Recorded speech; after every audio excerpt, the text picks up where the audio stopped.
বিএনপির দিক থেকেই বেশি আসছে, এবং এই প্রবণতাটা আমরা আওয়ামী লীগের সময় দেখেছি। এবং বিএনপিও যখন তখন প্রশ্ন তুলতো, তখন তাদেরকেও জামাত যুদ্ধাপরাধী ট্যাগ দেওয়া হতো।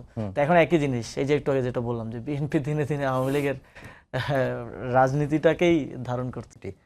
তো আমার এই আলোচনায় অনেকে এসে যেটি বলেন যে এখন জামাত আর এনসিপিকে আসলে আলাদা করে করা যায় না, বা তাদের কর্মসূচি, তাদের কথাবার্তা সবকিছু মিলে আলাদা করাটা ডিফিকাল্ট। মানে কিভাবে বুঝবো যে জামাতের বক্তব্য এটা, এনসিপির বক্তব্য এটা?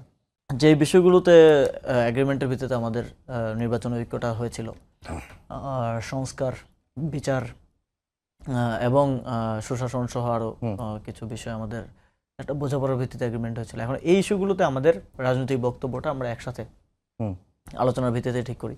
আমাদের 11 দলীয় ঐক্যের আমাদের সমন্বয় সভা হয়, মিটিং হয়, এবং সংসদেও আমাদের যে প্রতিনিধিরা আছেন তারা একসাথে বসে সংসদ অধিবেশনের আগে এবং পরে রিভিউ করেন, আলোচনা করেন, এবং যেই বিষয়গুলোতে আমরা যে কর্মসূচিগুলোতে আমরা একমত, সেই কর্মসূচিগুলো নিয়ে একই সিদ্ধান্ত এবং একই বক্তব্য থাকে। সেখানে কোনো পার্থক্য বা সেখানে তো ভিন্নতা রাখার কোনো প্রয়োজনীয়তাও নাই। একসাথে বসে যেহেতু আমরা সিদ্ধান্ত নিচ্ছি।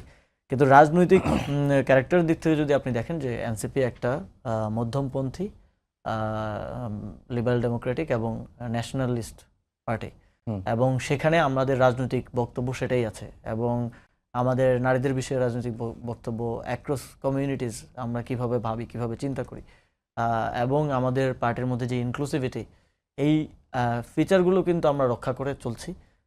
এবং আমরা আমাদের আদর্শগত জায়গা থেকে তো আমার মনে হয় আরও যে আমাদের যে আদর্শিক জায়গা, আমরা একটা মধ্যমপন্থী রাজনৈতিক দল, আমরা ন্যাশনালিজমের কথা বলি, আমরা নিজেদেরকে সেন্টারে পজিশন করি, সেন্টারটা রাইট লেফট এটা টিল্ট করে।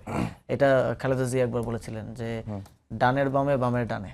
তো আমরা অনেকটা এরকম। তো আমি তো দেখছি যে আদর্শিক দিক থেকে আমাদের মানে মিলটা আছে বেশি বিএনপির সাথে, জামাতের থেকেও, যদি আদর্শিকভাবে আমি এনসিপিকে পজিশন করতে চাই। তারপরে এই আলোচনাটা বারবার আসার একটা কারণ আছে, আসার একটা প্রবণতা আমরা আওয়ামী লীগের সময় দেখেছি, যে কেউ যে কোনো বিষয় নিয়ে প্রশ্ন তুললেই তাকে জামাত শিবির ট্যাগ দেওয়া হতো। আমরা ক্যাম্পাসে স্টুডেন্ট পলিটিক্সের সাথে ছিলাম, অ্যাক্টিভিজমে ছিলাম, কাউকে নির্যাতন করা হচ্ছে, আমি ফেসবুকে একটা পোস্ট লিখেছি বা কোথাও একটা বক্তব্য দিয়েছি, এটার বিরুদ্ধে আমাকে শিবির ট্যাগ করা হতো। তো এটার মধ্য দিয়ে আপনাকে ডিলিজিটিমাইজ করা, আপনার রাজনৈতিক যেই ইস্যুটা আছে বা যেই বিষয়টা নিয়ে আপনি কথা বলছেন, সেখান থেকে ডাইভার্ট করা, এবং আপনাকে একটা ডিফারেন্ট জায়গায় নিজেকে ডিফেন্ড করার জায়গায় নিয়ে যাওয়ার একটা প্রক্রিয়া হিসাবে আমি মনে করি যে এই প্রশ্নটা বারবার করা হয় যে এনসিপি জামাত এক হয়ে গেছে বা এনসিপি জামাতের মধ্যে পার্থক্য নেই। এটা বিএনপির দিক থেকেই বেশি আসছে, এবং এই প্রবণতাটা আমরা আওয়ামী লীগের সময় দেখেছি। এবং বিএনপিও যখন তখন প্রশ্ন তুলতো, তখন তাদেরকেও জামাত যুদ্ধাপরাধী ট্যাগ দেওয়া হতো। তো এখন একই জিনিস, এই যে একটু আগে যেটা বললাম, যে বিএনপি দিনে দিনে আওয়ামী লীগের রাজনীতিটাকেই ধারণ করছে।